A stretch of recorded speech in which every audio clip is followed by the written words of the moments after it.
Estem amb Ignasi Baquer, jugador del primer equip del Rugby Club L'Hospitalet. I res, anem a conèixer una miqueta com és, què ens comenta, què ens parla i què ens explica. Una miqueta al principi, com ha sigut aquesta temporada en lo personal i en lo col·lectiu. El col·lectiu sobretot ha anat molt bé. No va començar massa bé la temporada, va començar una mica fluixeta, la gent potser no confiava massa en l'equip, però jo li vaig dir al Diego, li vaig dir a l'entrenador que amb l'equip que hi havia i amb la gent, amb les individualitats que hi havia, es podia muntar un bon col·lectiu i al final doncs, fer una bona temporada. I a lo personal molt content d'haver gaudit com hem gaudit aquest any i de veure el camp tan ple com va estar a les quarts de finals i a les semifinals. O sigui que perfecte. A la meva relació amb el rugby ja porto tants anys aquí que és la meva vida. Al final el rugby és la meva vida i vinc cada dia aquí al rugby, dilluns, dimarts, dimecres, dijous, divendres i dissabte jugo partit, així que no descanso. Conec la gent del club, em passo pel club, només entrar per aquí per la porta, em quedo una estona al bar i al final doncs això. És la meva família per lo bo i per lo dolent també. La relació social amb la gent del club, cada dia, el que tu dius ara, que arribes i veus un, veus l'altre, et parles del partit que heu jugat... Parlem, i a vegades potser parlem massa, perquè a mi la gent m'ha agafat molta confiança i a vegades m'apreten una mica. I a través de mi fot alguna pulla doncs, a algú altre o a algun entrenador, però bueno, és normal, la gent sempre vol que guanyem, que fem alguna important i ho entenc perfectament, però bueno, que no m'enganxin tant per banda, que no tinc ganes d'aguantar ningú més ja per aquí. Com et compagines la teva vida personal amb la vida del rugby? Ha sigut difícil, ha sigut complicat, ho he de dir, perquè professionalment algun cop he hagut de rebutjar alguna feina o he hagut de rebutjar algunes pràctiques amb la universitat per poder venir a jugar aquí al rugby. I en el tema més sentimental vaig tenir una parella que no acabava d'entendre el que era el rugby i si una parella meva no entén el que és el rugby per mi el que significa és que no pot ser la meva parella. I per sort la meva parella actual ho entén perfectament i li encanta que jugui a rugby, segueix a l'Instagram del club, segueix al Twitter del club, que això és important, ja tenim un seguidor més i això, per mi el rugby és molt important, és part de la meva vida, és un aspecte més. Com entens la vida sense el rugby? És complicat perquè a final d'any, a final de temporada, tu entres, valores, penses si val la pena seguir jugant. Jo tinc una nova feina, no sé si m'ho podré compaginar, ho haurem de veure i serà complicat perquè porto tants anys aquí que quan ho penso dic, ostres, hi ha vida després del rugby? Hi ha vida i realment a vegades jo també crec que la gent que practica l'esport d'una forma molt obsessiva com m'ha passat a mi, potser amb el rugby o altra gent amb les maratons o amb el que sigui, és una forma d'amagar una mica els seus dimonis, no? Llavors això, el fet d'estar a casa meva també m'ajudarà a estar sol amb mi mateix i aprendre sobre mi, saps el que et vull dir? I no sé, és una mica complicat, potser la gent no ho entendrà però ho veig d'aquesta forma. Quin dia t'agradaria tornar a viure, tant rugbísticament com personalment? Per mi el dia més feliç va ser el que ens vam salvar contra el Sant Boi B la categoria. Per mi el dia més feliç, perquè el meu pare estava a la grada, el meu germà petit estava a la grada, m'estava jugant amb els meus amics, va venir algun amic a veure'm i també perquè estava la meva família i l'hospis de la meva família. I quan vam guanyar, vam salvar la categoria als últims segons. Em sembla que tu no vas jugar aquell partit, però bueno, va ser una putada que no s'hagués divertit, però m'hagués agradat guanyar-te almenys. Però bueno, va ser una alegria molt gran. Vam salvar la categoria i això ens va permetre després pujar a Divisió d'Honor al cap d'uns anys, que després l'any següent vas venir tu, això també s'ha de dir. L'any següent vas venir tu, vas venir amb l'Ignacio, vas venir amb el Jordi Gallardo i amb molta més gent del Barça. Jo crec que aquest va ser un impàs i un punt clau a l'evolució del club, perquè el club en aquell moment va ser un abans i un després. Potser de l'any abans va haver un canvi generacional, ho vam passar malament, vam aguantar el tirón, com es diu, i llavors quan vau arribar tots vosaltres, ves com va fer el salt de qualitat, l'Hospi. Va fer un salt de qualitat i ara jo crec que n'ha tornat a fer un altre.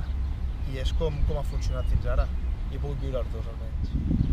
Amb el tema del rugby, les lesions és una cosa que està molt present sempre. Tu tens por a les lesions, tu vas patir una lesió molt greu, que vas estar 2 anys. fora quasi 2 anys, fora dels camps, sense poder jugar, sense poder entrenar. Com vas viure aquesta etapa, aquesta època? I amb quina vas pensar, ja està, fins aquí ho deixo, fins aquí he arribat? Què et va motivar per seguir lluitant i seguir tornar a jugar? Per mi va ser una etapa molt dura, però ja molt dura ja només a nivell esportiu, sinó també a nivell personal, no? Jo crec que no s'ho he explicat a ningú, s'ho he explicat a molt poca gent, això deu ser molt poca gent, però un cop em vaig lesionar no vaig poder seguir jugant al rugbi, veia els meus companys jugant aquí, compartint patiment, vaig estar tota la temporada amb ells, vaig jugar tots els partits, no em vaig perdre ningú entrenament i bueno, en aquella última part de la temporada vaig patir una petita depressió i les depressions doncs mai són bones, mai ho passes bé. Però el que passa que després de la depressió també aprens coses sobre tu mateix, aprens a aguantar, a ser dur també, ser resilient, o sigui, a superar l'adversitat, diguem, i el que em va motivar és que jo volia tornar a jugar a rugbi, volia tornar a jugar amb els meus amics, volia tornar a ser el mateix. Potser l'any següent, l'any que vaig tornar a jugar a rugbi no va ser el meu millor any i després em vaig posar com a meta, com a objectiu el poder fer un bon any. I l'any passat encara va ser un any molt dur a nivell esportiu i a tots els nivells dins del club. Jo que vaig fer potser el meu millor any i tenia les ganes de poder sortir i donar-ho tot i quedar-me buit al camp per després quedar-me ple. Parlant en un futur, el dia que acabis amb la teva carrera esportiva com a jugador, tens pensat seguir vinculat al rugbi, el que parlàvem fa un moment, no? De hi ha vida després del rugbi. T'agradaria, tens en la ment pensat acabar com a entrenador o ser entrenador del primer equip del teu club? Home, ja ho has sigut, ja vas ser entrenador de categories inferiors. Vam ser entrenadors els dos, Vam ser entrenadors els dos. Vam començar, jo sempre podré dir que vam començar els dos junts, que això per mi va ser molt important, perquè també ens va permetre que ens coneguéssim més com a persones també en les adversitats, que és les que vam passar moltes el primer any, i això també coneixes bastant a les persones. Sí, jo clar i tant, m'agradaria seguir vinculat, encara no sé de quina forma. Jo sempre li dono moltes voltes al cap, no? I ara el que intento és donar-li menys i planificar menys, totes les coses vindran. Home, a mi sempre m'encantaria seguir vinculat al club. No sé si com a delegat o com a entrenador, i entrenar al primer equip de l'Hospi seria un somni, m'encantaria. Com veus el rugbi en línies generals a Espanya? La professionalització a la que s'està portant la divisió d'honor, la semiprofessionalització a la divisió d'honor B, per exemple, i molts equips de divisió d'honor també. Què penses? És bo? És el camí que s'ha de seguir al rugbi aquí a Espanya, a Catalunya? Sí, i tant. Jo crec que el rugbi al final és un esport que s'ha de convertir en professional, perquè si no hi haurà una diferència entre els de dalt i els de baix molt gran. El que passa que aquí a Espanya es dona el cas que hi ha equips que tenen molts diners i que sense tenir una cantera, una pedrera important, arriben a divisió d'honor en detriment d'altres equips que tenen canteres molt bones. Llavors no permet que aquells jugadors que són molt bons puguin jugar a la divisió d'honor amb els seus clubs i hagin de marxar a un altre. És una llàstima, però potser és un preu al final que has d'acabar pagant. Però és molt difícil, la situació del rugbi espanyol és una mica en part precària, perquè no hi ha facilitat perquè s'emetin partits per la televisió. A Espanya són punters en molts esports, a Catalunya encara més. Si ho penses ja, futbol, bàsquet, handball, hoquei, futbol sala, molts esports, i el rugbi al final és un més aquí. Ara em dona a mi que s'està començant a obrir més una mica la televisió a través dels valors del rugbi, a través de l'esport infantil. Llavors espero que aquesta sigui la porta per on es pugui escapar o pugui entrar el rugbi català i el rugbi espanyol, és com ho veig jo. Aquí després tothom pot dissentir i pot veure-ho diferent a mi. Què penses quan has de sortir a jugar un partit al camp, un partit important, per exemple un partit de play-off, els play-offs que hem jugat aquest any? Què et passa pel cap? I un cop entres, què penses? Abans de jugar un partit el que passa són molts nervis. Són aquells nervis que hi ha gent que li encanta tenir-los, hi ha gent que diu a mi m'encanta tenir aquests nervis perquè em sento viu, però a mi no m'agrada gens, ho passo malament. Són molt desagradables per mi perquè mires el rival, l'analitzes una mica, dius ostres, aquests són molt grans, potser seran millors que jo, i ho passes malament, però llavors un cop estàs al vestuari el que intentes és serenar-te una mica, no pensar molt, no donar-li moltes voltes i sobretot no boicotejar-te a tu mateix, que això és important i que a més d'un li passa i a tots ens ha passat algun cop a la nostra vida. Llavors el que haig de fer és calmar-me, serenar-me una mica i sortir a jugar. Quines persones per tu serien les més importants, Sí. tant dins com fora? Jo, com diuen al futbol o al rugby, és el reverso i 14 más. Sí, no, jo que estic molt còmode tant jugant, jo em sento còmode jugant amb els meus amics. Llavors m'és igual, a vegades una mica més alt nivell, si és més alt o més baix dels meus amics, però sempre amb els que més parlo, amb els que surto, els meus amics són el Reverso, David, tu, que el primer any no parlaves massa i ara potser parles més que el Reverso, però no, això, el Reverso, tu, David, el Xavi, també amb els que em porto molt bé és amb l'Andrea, amb el Marc González, és amb aquests que han estat aquí els últims anys, amb el Diego Cano, que encara que no juga ha sigut part d'aquí del club i forma part del club, però ha sigut jugador i sempre ve a veure'ns els partits i ve a la grada. Llavors amb aquest petit grup és amb el que jo sento més afinitat, diguem. Doncs són els meus i són els meus amics. Quin podria ser l'equip contra el que hagis jugat que diguis vaya equip, amb el que més t'hagi impactat jugar per la qualitat tant col·lectiva com individual dels jugadors?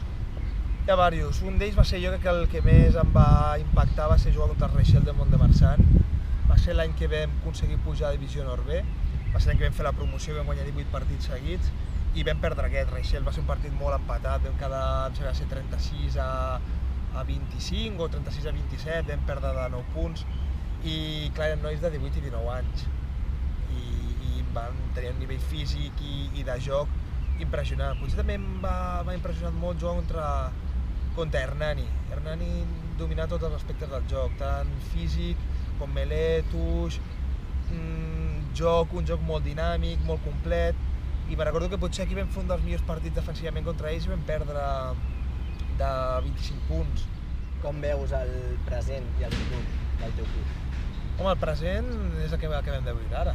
El present es veu quan el primer equip i el femení, i l'equip femení es veu molt bé, que l'equip femení ha quedat campió de la seva lliga i ara pujaran a la divisió nord femenina de Catalunya i el primer equip, home, pinta molt bé i més si ve molta gent. El que passa que potser el club hauria de treballar una mica més fort en la captació de nois, perquè és la part del club on jo veig que anem una mica més fluixos i al final són els que ens trauran les castanyes al futur, perquè la gent va i ve, la gent que de fora va, alguns es queden, però la gran majoria s'acaben anant i els que són d'aquí el club són els que hem de cuidar i necessitem molts nens. Al final veus a Sant Cugat, a Sant Boi, que tenen molts xavals i és el que vull. Potser no tenir tants, però sí, no tants com Sant Boi o com Sant Cugat, però sí tenir-los de qualitat, o fer-los de qualitat, i això es fa. Per tu, què és ser de l'Hospí? Home, ser de l'Hospí és ser reivindicatiu, és anar, tenir-les en contra i sortir endavant. Aquí a Catalunya per sobre tenim el Sant Boi, tenim el Barça, tenim el Sant Cugat. Llavors jo sempre ho dic, encara que molta gent no estigui d'acord o tu no estiguis d'acord, que només pot entendre bé què és l'Hospí una persona que sigui de l'Espanyol.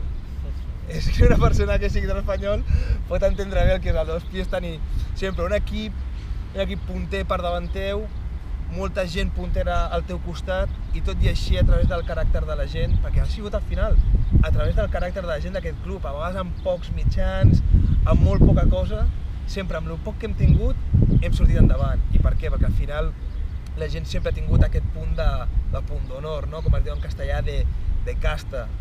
L'Hospí és una família, l'Hospí és una família. Si li preguntes a algú que ha viscut bé l'Hospí, ho recorda de per vida.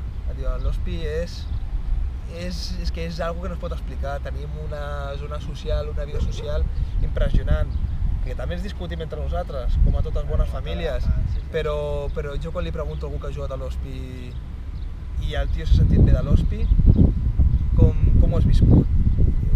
És un altre rotllo, és una altra cosa. És el seu club, forma part del seu club, i si tu li preguntes als nois argentins que han vingut aquest any, el seu club és l'Olivos, però el seu club d'Espanya és l'Hospí. L'Hospí no es pot explicar en paraules. El que sent de l'Hospí li omple el pit d'orgull. I per mi és això, l'Hospi és orgull i és sortir endavant. El teu referent mundial, tant d'equip com jugador, tu ets una persona que mires molt de rugby, de lligues, no les lligues típiques que mira tothom, com són els Sis Nacions, com és el Super Rugby, el Rugby Championship. Tu mires, però tu mires més lligues que tot això, o sigui, mires més potser el rugby que no és tan mediàtic, per dir-ho d'alguna manera, que en el seu país sí que ho són, però tu parles d'un partit de la Lliga Sud-africana de segona divisió, de partits de categories inferiors, ara mateix està sent el Mundial Sub-20 i ara estàvem parlant aquí abans d'aquesta entrevista i ja estaves explicant tots els resultats de tots els partits i com han anat, o sigui, mires sempre molt de rugby. A mi potser algú que m'ha impactat molt, i em va impactar molt quan el vaig veure, he tingut diversos referents. Dan Carter potser perquè era una persona molt calmada, és un jugador molt elegant i amb una gran visió de joc. Després, una persona també que he admirat molt, com a tres quarts i també que era número 10, era Jonny Wilkinson. Jonny Wilkinson va patir depressió a Anglaterra, ho va guanyar tot, va arribar dalt de tot i res va caure fins a lo més baix, va caure. A través de les lesions va arribar a Toulon, va canviar de vida, i va tornar l'esperança a un club com Toulon i Toulon se la va tornar a ell. I era un treballador compulsiu, era una persona super professional. I després també sempre he admirat una mica com a conjunt, i a més, després s'especificava en jugadors en concret, però una mica l'esperit galès i sud-africà, a les lligues sud-africanes, veus el rugby pur, el rugby de guerra, el rugby de camp sec, de nois, boers, anglesos, ara que s'ha tot normalitzat una mica més amb els nois de color, cops durs, joc de davantera, un joc una mica aspre, i on es veu el contacte pur i dur. És el que a vegades a tothom li agrada jugar a rugby, li agrada el rugby bonic, però a vegades també als partits tu passes bé, quan toca un partit de molt contacte, de molta guerra, i és quan surts molt content. Llavors, quedo amb aquests dos jugadors i una mica amb l'esperit d'aquests dos equips, de Gal·les i de Sud-àfrica una mica.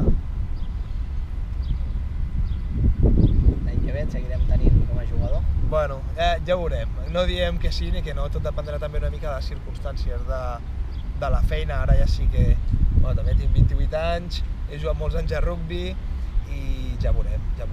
També la feina, no sé quins horaris faré i clar, depèn de quins horaris fas, no t'ho pots combinar. Però bé, el que sí que heu de tenir segur és que em veureu per aquí, em seguireu veient per aquí. Seguiré molestant, o sigui, com sempre. Això com sempre. Com i quan vas començar a jugar a rugby? Quan vaig començar a jugar l'any 2003 pel Mundial que es va jugar a Austràlia, que va guanyar Anglaterra-Austràlia amb el drop de Jonny Wilkinson, el vaig veure, aquell partit, i va ser pel meu pare. Al meu pare sempre li havia agradat el rugby, no l'havia jugat mai, me'l va començar a explicar una mica les regles del rugby, em va començar a agradar a mesura que l'entenia i vaig arribar aquí. Llavors, al cap dels anys, m'he enterat d'una cosa, però al cap de molts anys, em vaig enterar l'any passat, em vaig adonar que sé que el meu pare va arribar aquí, jo vaig arribar amb ell, el primer que es va trobar va ser el Tonili, i després el meu pare li va dir a Caro, tinc un fill que és molt nerviós, m'han dit que el rugby pot treure energia, i el Caro li va dir, tranquil, porta aquí el nen, que nosaltres farem un home d'ell. I vaig arribar i ja no m'he tornat a marxar d'aquí. Tenia raó el Caro i va fer bé el meu pare portar-me aquí. Llavors va ser així com vaig començar. Això ha estat la conversa amb el jugador del primer equip, Ignasi Baquer, i de ben segur que l'any que ve el seguirem veient al Camp Jovà. Esperem. Vinga, Vinga, a veure, tio. Molt bé.